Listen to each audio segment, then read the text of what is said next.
Now, it's Sunday at this time. We're going to look at the big stories and the big issues in crime this week. And to guide you through it all is Jackie Haynes, who served with the Metropolitan Police for 30 years. We're going to start with a crime mystery that has been in and out of the headlines for over 7 years.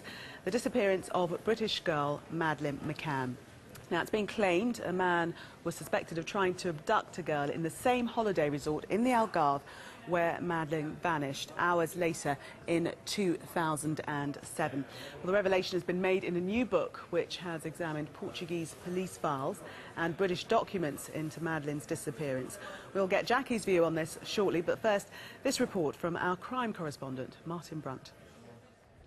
Shortly before Madeline McCann vanished, a bogus charity collector was suspected of planning to abduct another young British girl nearby. That's according to the authors of a new book about the Madeline case. A man called at a villa asking a woman for a donation for an orphanage. She realised that he wasn't really looking at her. He was looking, staring intently at her 3 or 4-year-old daughter who was standing at her side, holding onto her skirts.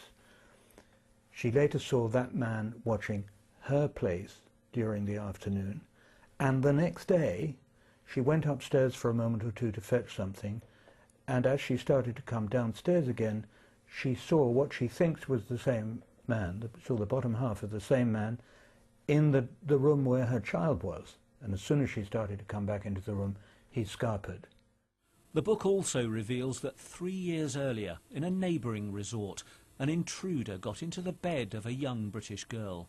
What they noticed about this man was that he was wearing what seemed to be a surgical mask, and he had wound laundry around his feet to sort of seemingly to keep from making prints or leaving a mark. But he disappeared without any interference with the two girls. A string of sex attacks and burglaries along the Algarve coast is the focus of the current Scotland Yard investigation.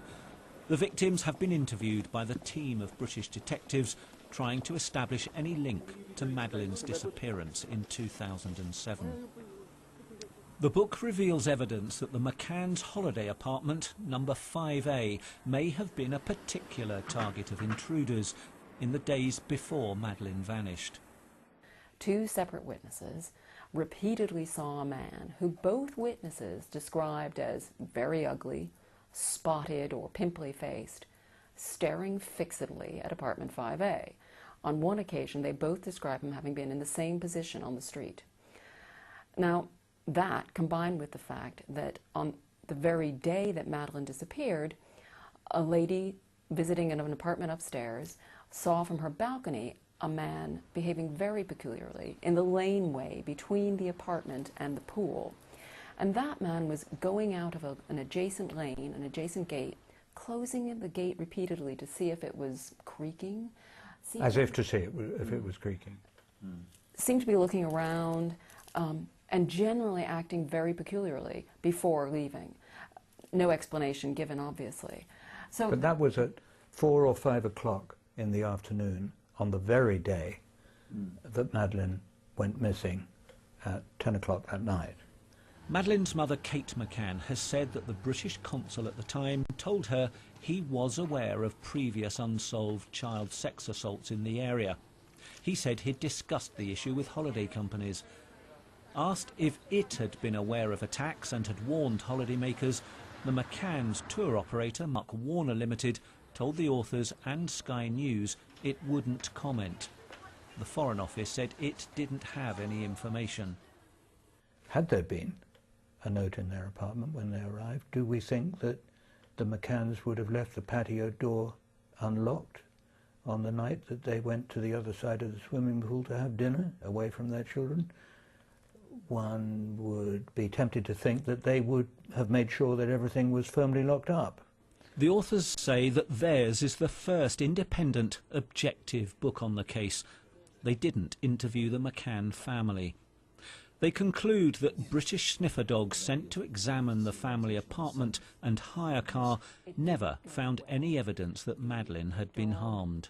the behavior of the sniffer dogs, the cadaver, so-called cadaver dog, and the blood dog that were sent out were rather oversold to the Portuguese in a way that they were so unique and so special that what these dogs provided was equivalent to evidence.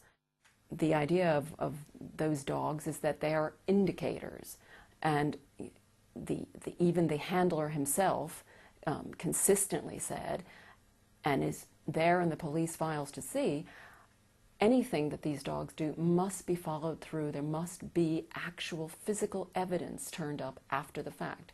No such evidence ever emerged in this case, and yet the dogs, and it's widely known, were the pivotal turning point in the Portuguese police decision to name the McCanns as arguidos, and that is a persistent feeling in Portugal today that that dog evidence was indicative of some kind of culpability, and there's just no basis in fact for that. The book ends on a positive note.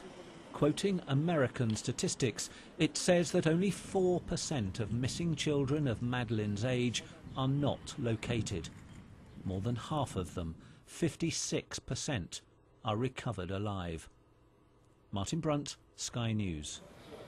Well, Martin, there pointing to the fact that the book ending on a positive note. Lots of new claims coming out in the book. Run us through some of those, Jackie.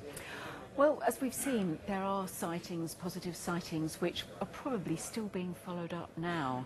I think what the book does is bring into focus the clear lines of inquiry that need to be followed, that need answers, in a way that takes us away from the emotional impact of the crime. To see a missing girl, it's almost irresistible, isn't it, to try and latch on to something which seems to give some answers. But as an investigator, you have to keep an open mind all the way through. And I think that the point made about the cadaver dogs is very well made, in as much as it has to be in the context of the complete investigation, and there is no other supporting evidence. And in fact, the sniffer dogs themselves, you know, what can you make of that? Very little. But there were people who jumped on that bandwagon and decided that gave some answers, which it didn't. This book actually focuses on the facts. The search for Madeline, that little girl who is still missing, it takes away all the emotional and the need for explanations and answers, and it just focuses on the facts, and that's a really good thing. Those lines of inquiry, we could argue, should have been followed up at the time. Some of them may have been, we don't know, and we have to remember we don't know a lot of what went on in that initial inquiry, but clearly they weren't followed up to a degree where answers were gained. Practically, how can these new lines within the book push the search forward? What can it contribute to the actual resolution of this case? Well, if at very least they can reply answers, because as long as you have outstanding lines of inquiry, you have question marks over what happened to her and whether they provide the answers, because it's inevitable that something really small, a small sighting, can lead to a chain of events which can solve this mystery. And so everything has to be followed up. These cases are incredibly rare, which is why we know so much about them, is because they are so rare. And as your statistics showed there, even in America, you know, 4% of children that means 96% we know what happened to them. So the hunt goes on, and you've got to have a clear, concise, unemotional look at those outstanding lines of inquiry and bring them all to a resolution before you can decide what happened to Madeline. OK, Jackie, thank you. Well, more with Jackie next, including an appeal for helping to trace missing people. And the claims the public are being asked to turn detective and investigate their own crimes.